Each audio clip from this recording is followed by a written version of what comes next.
Steno 86 విపులలో ప్రచురించబడిన ఈ కథను రచించిన వారు శ్రీ రమేష్ లూత్రా గారు. నా ఒళ్ళంతా విపరీతంగా నొప్పెడుతోంది. బహుశా నాకు కూడా విషజ్వరం సోకుతుందేమో. 2 మాత్రలు మింగి టీ తాగినా పెద్ద ఫలితం కనిపించడం లేదు. తాగిన టీ తాలూకు తీపితో నా నోరు చెడినట్లు అనిపిస్తోంది. సరిగ్గా 5 గంటలవ్వగానే త్వరగా కాగితాలన్నీ సర్దేసి ఫైళ్ళన్నీ అరమరలో పెట్టి టైప్ మిషన్ కవర్ తొడిగి బయటపడ్డాను. ఒళ్ళు నొప్పెడుతున్నా బస్సు తప్పిపోతుందేమోనని వేగంగా నడిచాను. ఆవులింతలొస్తున్నాయి. 1, 2, 3 3 రోజుల నుంచి నిద్రలేనందున నిద్రపోని ప్రతి రాత్రికి ఒక్కోటి చొప్పున సరిగ్గా 3 సార్లు ఆవలించాను. రాబిన్కి విషజ్వరం రావడంతో 3 రాత్రులు నిద్ర మానుకుని వాణ్ణి చూసుకోవలసి వచ్చింది. ఒక్క నిమిషం కూడా విశ్రాంతి తీసుకోవడం పడలేదు. 3 రోజుల సెలవు తర్వాత ఈ రోజే ఆఫీసుకు రావటం. 8 గంటలు ఎడతెరిపి లేకుండా టైప్ మిషన్పై యాంత్రికంగా కదిలిన వేళకేసి చూస్తుంటే దినచర్య ఎంతో మందకొడిగా నిస్సారంగా ఉందనిపించింది. పైగా 3 రోజులుగా బకాయి పడ్డ పని పూర్తి చేయటం అంటే మాటలు కాదు. ఆయన తల్లి అబ్బా ఎంత దూకుడు మనిషి. ఇటు పుల్ల తీసి అటు పెట్టదు. నేను ఆఫీసుకి ఏమన్నా తినే బయలుదేరానా లేక ఉత్త కడుపుతో బయటపడ్డానా అనేది కూడా ఆమెకి అక్కర్లేదు. నేను బస్టాప్కి వచ్చేసరికి సన్నగా చినుకులు మొదలయ్యాయి. గుంపులుగా జనం బస్ షెల్టర్ కిందకి పరిగెత్తుకొస్తున్నారు. నేనెలాగో బెంచి మీద కూర్చోవడానికి కొద్ది జాగా దొరికించుకున్నాను. సాయంత్రం 5:30 అవుతే చాలు. ఎక్కడ లేని రద్దీ, ఊరేగింపులా అంతు లేకుండా ఒకదాని వెనక మరొకటి కార్లు, స్కూటర్లు, మోపెడ్లు. కానీ ఇతర వాహనాల కంటే సైకిళ్లే ఎక్కువ. పాపం సతీష్ ఆ పాత డొక్కు సైకిల్ తొక్కుకుంటూ వెళ్ళాడు ఈ సిటీ రోడ్ల మీద. నేనెన్నిసార్లో చెప్పాను హాయిగా ఓ మోపెడ్ కొనుక్కోరాదా అని. కానీ ఎప్పుడు ఈ విషయం ఎత్తినా వాళ్ళమ్మ పడనీయదు. చెల్లెలు రేణు పెళ్ళవుతే గాని ఇవన్నీ కుదరవంటుంది. మా ఈ చిన్ని సుఖానికి కూడా ఆమె ఎందుకు అడ్డుపడాలి? బస్టాప్లో మగాళ్లు కబుర్లు చెప్పుకుంటున్నారు. ఆడవాళ్లు కూడా గుక్క తిప్పకుండా మాట్లాడుకుంటున్నారు. నేను కాలేజీ రోజుల్లో ఎంతో ఉత్సాహంగా కబుర్లు చెప్పేదాన్ని. ఎంత చురుగ్గా ఉండేదాన్నో. ఇప్పటికీ అప్పటికీ పోలికే లేదు. ఆ రోజులే వేరు. వీళ్ల రణగుణ ధ్వనికి నా తల బద్దలవుతోంది. ఎదురుగా వేగంగా పోతున్న ఎర్ర మారుతీ కారు కనపడింది. మా డిపార్ట్మెంట్లో అదనపు సెక్రటరీగా పనిచేస్తున్న మిసెస్ చౌలా ఆమె. రోడ్డు మీది బురద నీళ్లు మా మొహాన చిమ్మేట్లు కారు నడుపుకుంటూ పోయింది. బహుశా మా మొహాన బురద చిమ్మినట్లు ఆమెకి తెలియకపోవచ్చు. మధ్యతరగతి మనుషులు ఇలాంటివి సరిపుచ్చుకోవాలి. ఏమైతేనే ఆమెను చూస్తే నాకు అసూయ కలిగింది.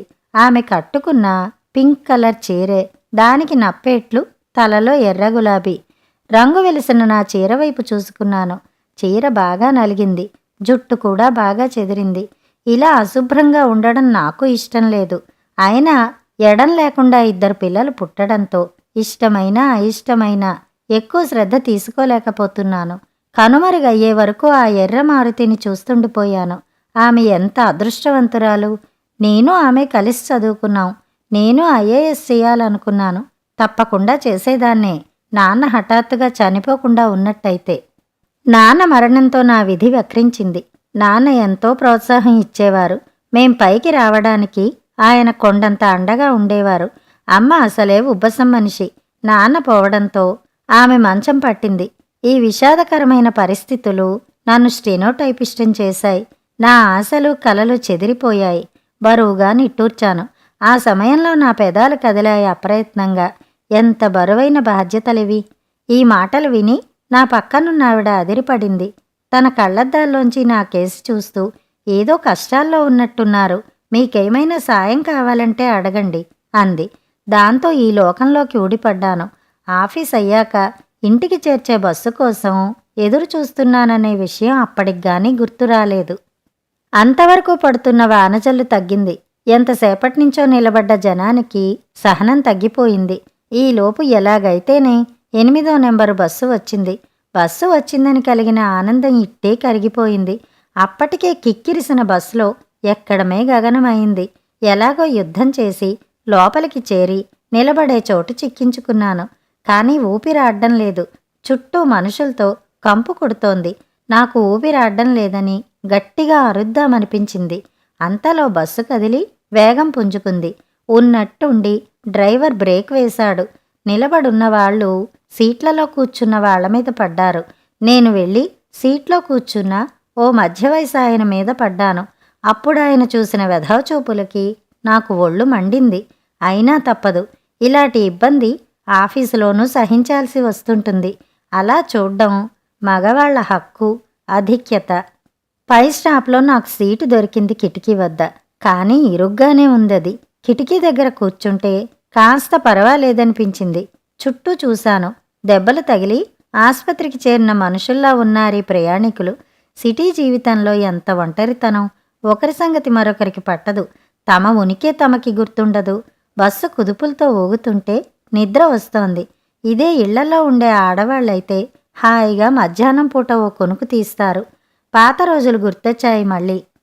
తమ్ముడు ఇంజనీరింగ్ పాస్ అవగానే అమ్మ నా పెళ్లి గురించి పట్టుపట్టింది. స్టెనోటైపిస్టుగా పనిచేసేదానికి మహా అయితే ఏ సూపర్నెంట్గానో రిటైర్ అయ్యే గుమస్తా తప్ప అంతకంటే గొప్ప సంబంధం ఎలా వస్తుంది? బస్సు తన మామూలు వేగంతో పోతోంది. జీవితం కూడా మధ్య మధ్య బ్రేకులతో ఒడిదిడుకులతో సాగిపోతోంది. ఉన్నట్టుండి నా చెవుల్లో అరిచాడు కండక్టర్, సెక్టర్ 28 అని. నా పగటికాల నుండి ఉలిక్కిపడి లేచాను. ఎక్కేటప్పుడే కాదు, దిగేటప్పుడు కూడా మనుషుల్ని తోసుకుంటూ వెళ్ళాలి. దిగగానే ఓపిక కూడదీసుకుని ప్రభుత్వం వారిచ్చిన ఇంటికేసి అలసిన కాళ్ళని ఈడ్చుకుంటూ పోయాను. ఇల్లనడం కన్నా దాన్నో ఇరుకు కొంప అనడం సరిగ్గా ఉంటుంది.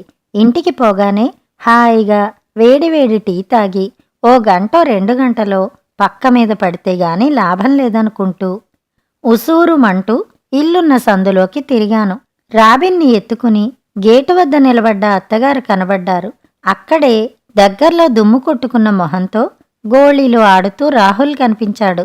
నా కేసి చేతులు చాచిన రాబిన్నే అందిస్తూ అత్తగారన్నది, రోజంతా పాపం కుర్చీలో కూర్చుని వచ్చినట్టున్నావు.